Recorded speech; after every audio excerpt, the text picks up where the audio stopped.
to, which is like, to me, it's I would say it's like the Godfather 2 of wrestling, in the sense that people are like, Godfather's greatest movie of all time, first Shawn Michaels run. People are already saying best of all time, right? And then you come back and it's like, was that second run even better than the first run? I think it might have.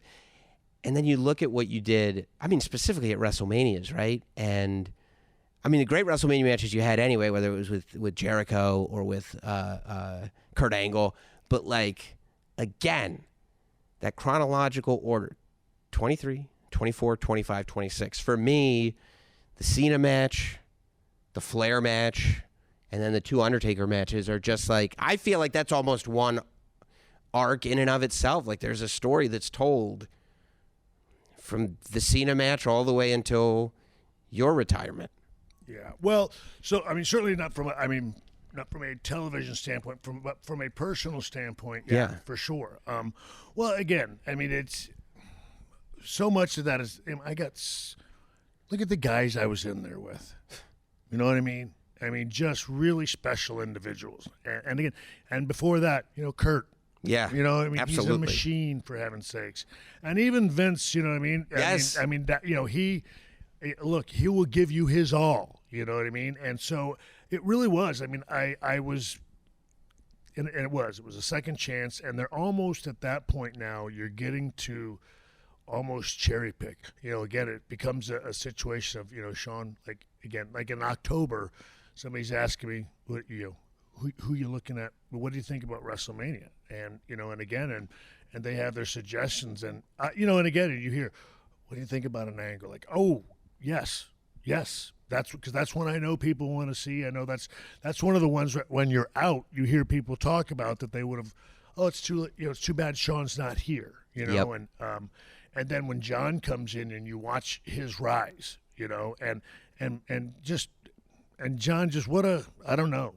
The hardest worker you're ever going to find, and I don't know, and a generally good dude, I guess. And then those are the kind of guys you love being out there with. And then, obviously, Nate is the guy that, and again, for just the story, yes, in that match and the situation. And again, I was fortunate to get put in so many situations that were real for me. Mm-hmm. I didn't have to worry about, didn't have to become anybody. I didn't have to play any role. It was me being me. It really was. It was a dude getting a second chance, and now things are on top of that second chance. Now he's getting a chance to go back and, I don't know, create wonderful art with people he never thought he'd get the opportunity to do it with.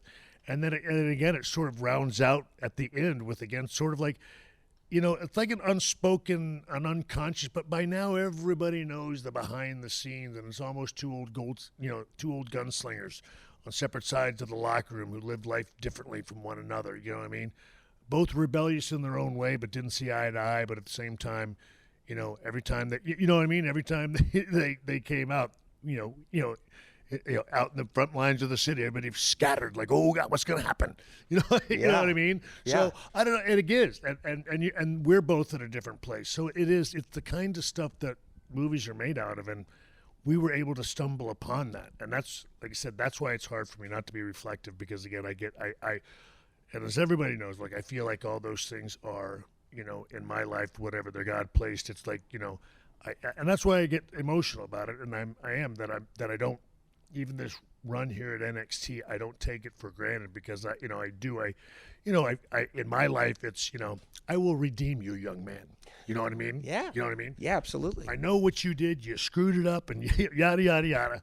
But you've shown me if I give you a second chance, you will make the most of it. You'll honor it. And so, anyway. No, it's very real. So it is. So I did. I made sure I didn't want to screw it up. You know what I mean? It was important to me. So,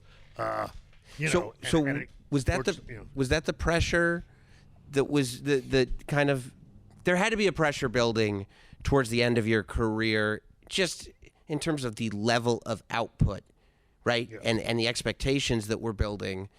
But I guess also there's this other level of pressure that would come with that redemption in a very real way, where it's like, you got a second chance, do not blow it. Yeah. Right? Exactly. And trying to balance the, your body and your age, and what is the one, what I did. I sort of, it was an anxiety / fear of, again, it was show me when to go. I don't want to do one more if I'm going to, you know what I mean?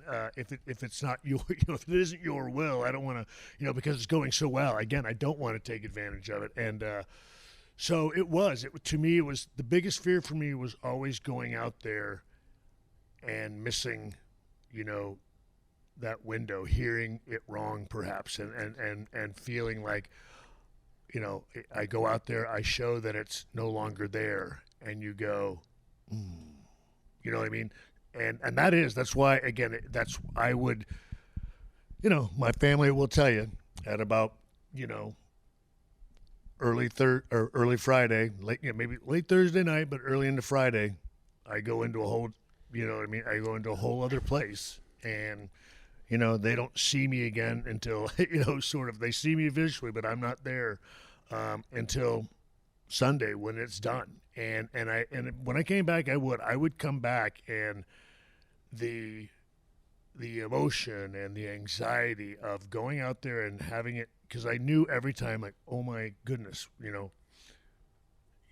whatever, me and Jericho, me and John, me and Rick, we did it again. You know what I mean? And and it would just all come out. And I would literally, literally weep there, because it was just, it finally all got to get out. And then it was, and then I could go back to being dad and honey and everything else. But because I wondered, that was the pressure. That was the wondering if it was going to be there again. You know what I mean? And you don't know. Yeah. You do, and I did. I check all my boxes. I prepare as best I can. I do everything I think I'm told, but you're still never sure until it's over. Right. And one day it's gone, and it's gone. That's it. You don't have any. That's the thing on ours. Sometimes it's going right out there on live TV, and it's like, oh, son of a biscuit! I wish I would. Yeah.